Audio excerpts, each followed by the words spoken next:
অন্তৰ মাধ্যমৰ খুব সাংঘাতিক গুৰুত্বপূৰ্ণ বিষয়টো উত্থাপন কৰিছে, যিটো নেকি বিষয় আমি জীৱ জগত কেনেকৈ ক'ৰ পৰা আহিলোঁ, কি কাৰণত আহিলোঁ, আমি কি কৰিছোঁ, এই বিষয়টো ইয়াত প্ৰকাশ কৰিব বিচাৰিছে।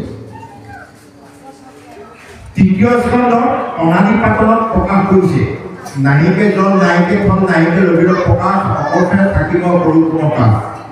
অৰ্থাৎ প্ৰভু ভগৱন্তই সমস্ত জীৱ জগতক সংহাৰ কৰি যেতিয়া অনন্ত সজ্জাত ভয় কৰি থাকে, অকলে অকলে থাকি তেওঁ কি হয়, এলাহ লাগি যায়।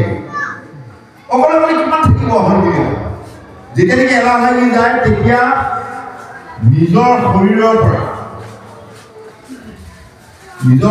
পৰা এডাল হাঁহ উলিয়াই, হাঁহ উলিয়াই তেতিয়া সেই হাঁহকেইডালে সদায় মহামায়াক চলন কৰিছে।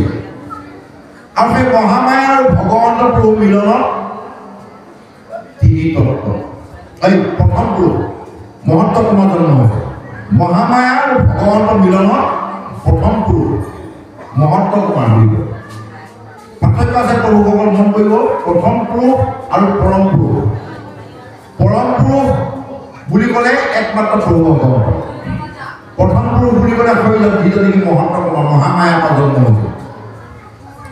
আৰু সেই মহন্ত কুমাৰ মহামায়া মিলনত তেতিয়াই তিনি তত্ত্ব। তত্ত্ব কি?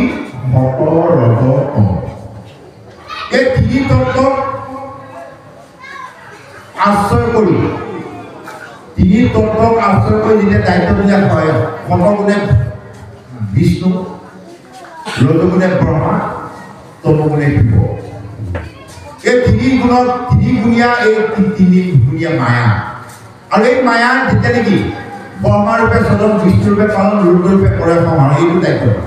এই দায়িত্বটো হোৱাৰ পাছত তেওঁলোকক যেতিয়া স্বজন পালন সংহাৰ দায়িত্ব দিয়াৰ লগে লগে আমাৰ শৰীৰৰ যেতিয়াই মানে গঠন হোৱা আৰম্ভ হৈছে। শৰীৰ কি? পাঁচটা মহাভূত, স্থিতি, অপ, তেজ, মুঠ, বম। অৰ্থাৎ মাটি, পানী, বায়ু, তাপ আৰু আকাশ, এই পঞ্চ মহাভূত। আৰু পঞ্চ মহা জ্ঞানেন্দ্ৰিয় মানে যি যেনেকৈ চালত লগাই দিয়া লাগে আমি কমলা কিবা এটা লাগিছে, চকুৰ সৈতে দেখা পাওঁ, কাণৰ সৈতে শুনো, নাকৰ সৈতে শুনো, বুঢ় লিংগ, এই পঞ্চ জ্ঞানেন্দ্ৰিয়। আৰু পঞ্চ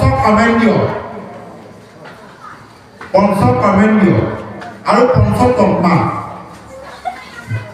এইহে যে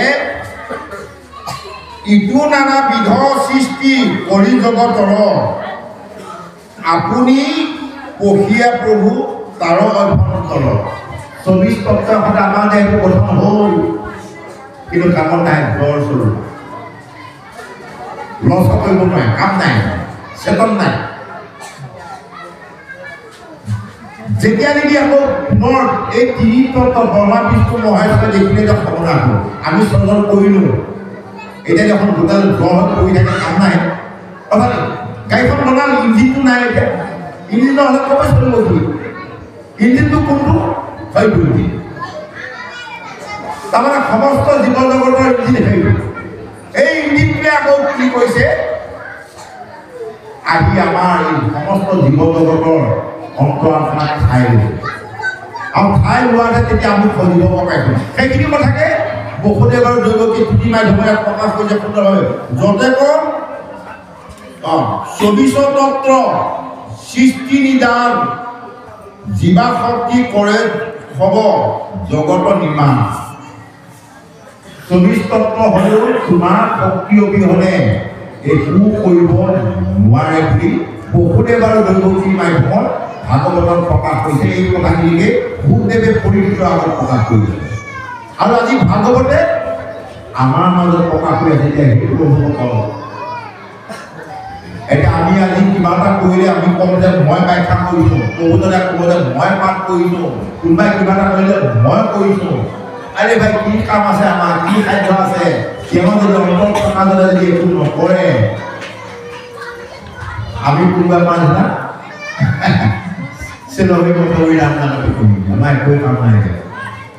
একজন কথাকে বকুলে এবাৰ গতি বুঝে তাৰ উদাহৰণ যেতিয়া নেকি কুৰুক্ষেত্ৰ ৰাজসভা কৌৰৱৰ ৰাজসভা যেতিয়া দ্ৰৌপদীক বস্ত্ৰহৰণ কৰিছিল দ্ৰৌপদীক হাত মাৰি দুখাখনত চাদৰ ধৰি টানালে যদি দ্ৰৌপদীয়ে এখন হাতে চাদৰখন ধৰি আছে এখন হাতে কৈছে সেই দ্বাৰকাবাসী কৃষ্ণ মোক ৰক্ষা কৰা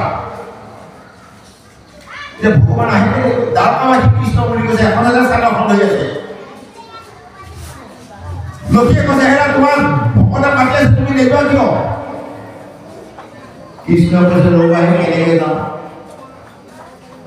খৰিয়াত পাই এখন হাতে চাদৰখন ধৰি আছে এইখিনি সময়ত যদি মই গৈ ৰক্ষা কৰোঁ ক'ব গ'লে লোক লগতে কাইলৈ চিঞৰিছে ক'ব এইটো দুখাখন কাপোৰ এজনী মাইকী মানুহৰ হাততে চাদৰখন পাই নিব পাৰে কাপোৰটো এনেকৈ ক'ব গতিকে মই এতিয়া যাব নোৱাৰোঁ আৰু দ্বিতীয়তে তেওঁ কৈছে কি এখন হাতে চাদৰখন ধৰি আছে এখন হাতে কৈছে এই দ্বাৰকাবাসী কৃষ্ণ এখন হাতে কোনো কাম নহয় দুইখন হাত লাগিব যুৱকসকল ঈশ্বৰ কৰ্ম কৰিব নহয় এখন হাতে কোনোবা ডাঙৰখন বুলি কয় গতিকে সেৱা ধৰিলে কিবা সেইফালে ঈশ্বৰ কৰ্ম কৰিলে দুইখন হাত হ'ব আৰু কৈছে যে দ্বাৰকাবাসী কৃষ্ণ এতিয়া দ্বাৰকাৰ পৰা যদি মই যদি যাওঁ হস্তিনাপুৰলৈ চাৰিদিন লাগিব দ্ৰৌপদী চাৰিওফালে চাদৰখন একে আজি দুখাখন লৈ গৈছিলে গতিকে মই গৈ গৈ কি কৰিম নাযাওঁ সেহাত গৈ গৈ গৈ অকলে দুখাখনক বলৰ লগত টিকিব নোৱাৰি দ্ৰৌপদীয়ে সমস্তখিনি ত্যাগ কৰি দুইখন চাদৰ তাদৰ চব বাদ দিলে ভাগৰ লাগি গৈ গৈছে কি কৰিব এজনী অবলা মায়ে মহিলা চব ত্যাগ কৰি দুইখনতে কলজৰ কাঠখনতে কৈছে হে হৃদীশ্বৰ কৃষ্ণ হৃদীশ্বৰ হৃদয় ঈশ্বৰ কৃষ্ণ অৰ্থাৎ হৃদয় হৃদীশ্বৰ কৃষ্ণ বুলি কোৱা লগে লগে ভগৱানৰ ৰূপে হৃদয়ৰ পৰা বস্ত্ৰৰ ওপৰত আবিৰ্ভাৱ হ'ল